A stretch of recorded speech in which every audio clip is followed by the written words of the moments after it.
First Samuel chapter 15. Samuel also said unto Saul, The Lord sent me to anoint thee to be king over his people, over Israel. Now therefore hearken thou unto the voice of the words of the Lord. Thus saith the Lord of hosts, I remember that which Amalek did to Israel, how he laid wait for him in the way when he came up from Egypt. Now go and smite Amalek, and utterly destroy all that they have, and spare them not, but slay both man and woman, infant and suckling, ox and sheep, camel and ass. And Saul gathered the people together and numbered them in Telaim, 200,000 footmen, and 10,000 men of Judah. And Saul came to a city of Amalek, and laid wait in the valley. And Saul said unto the Kenites, Go, depart, get you down from among the Amalekites, lest I destroy you with them. For ye shewed kindness to all the children of Israel when they came up out of Egypt. So the Kenites departed from among the Amalekites. And Saul smote the Amalekites from Havilah until thou comest to Shur, that is over against Egypt. And he took Agag the king of the Amalekites alive, and utterly destroyed all the people with the edge of the sword.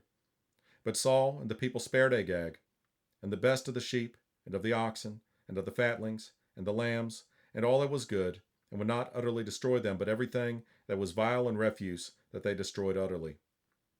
Then came the word of the Lord unto Samuel, saying, It repenteth me that I have set up Saul to be king, for he has turned back from following me, and hath not performed my commandments. And it grieved Samuel, and he cried unto the Lord all night.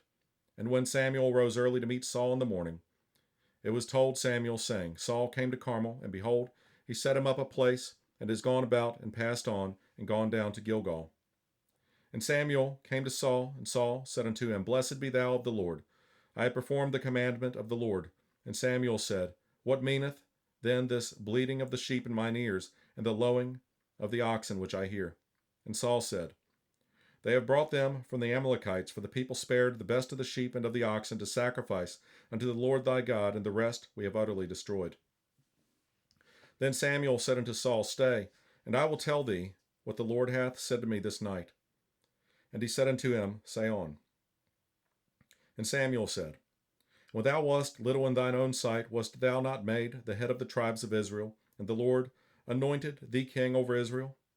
And the Lord sent thee on a journey, and said, Go and utterly destroy the sinners, the Amalekites, and fight against them until they be consumed. Wherefore then didst thou not obey the voice of the Lord, but didst fly upon the spoil, and didst evil in the sight of the Lord? And Saul said unto Samuel, Yea, I have obeyed the voice of the Lord, and have gone the way which the Lord sent me, and have brought Agag the king of Amalek, and have utterly destroyed the Amalekites. But the people took of the spoil sheep and oxen, the chief of the things which should have been utterly destroyed, to sacrifice unto the Lord thy God in Gilgal. And Samuel said, Hath the Lord as great delight in burnt offerings and sacrifices as in obeying the voice of the Lord? Behold, to obey is better than sacrifice, and to hearken than the fat of rams. For rebellion is as the sin of witchcraft, and stubbornness is as iniquity and idolatry. Because thou hast rejected the word of the Lord, he hath also rejected thee from being king. And Saul said unto Samuel, I have sinned, for I have transgressed the commandment of the Lord in thy words, because I feared the people, and obeyed their voice. Now therefore I pray thee, pardon my sin, and turn again with me, that I may worship the Lord. And Samuel said unto Saul, I will not return with thee, for thou hast rejected the word of the Lord, and the Lord hath rejected thee from being king over Israel. And as Samuel turned about to go away, he laid hold upon the skirt of his mantle, and it rent. And Samuel said unto him, The Lord hath rent the kingdom of Israel from thee this day, and hath given it to a neighbor of thine, that is better than thou. And also the strength of Israel will not lie nor repent, for he is not a man that he should repent. Then he said, I have sinned, yet honor me now, I pray thee, before the elders of my people and before Israel, and turn again with me, that I may worship the Lord thy God.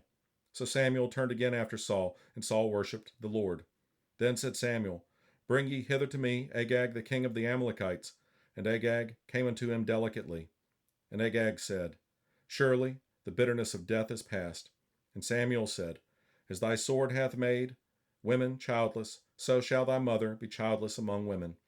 And Samuel hewed Agag in pieces before the Lord in Gilgal. Then Samuel went to Ramah, And Saul went up to his house to Gibeah of Saul. And Samuel came no more to see Saul until the day of his death. Nevertheless, Samuel mourned for Saul, and the Lord repented that he had made Saul king over Israel.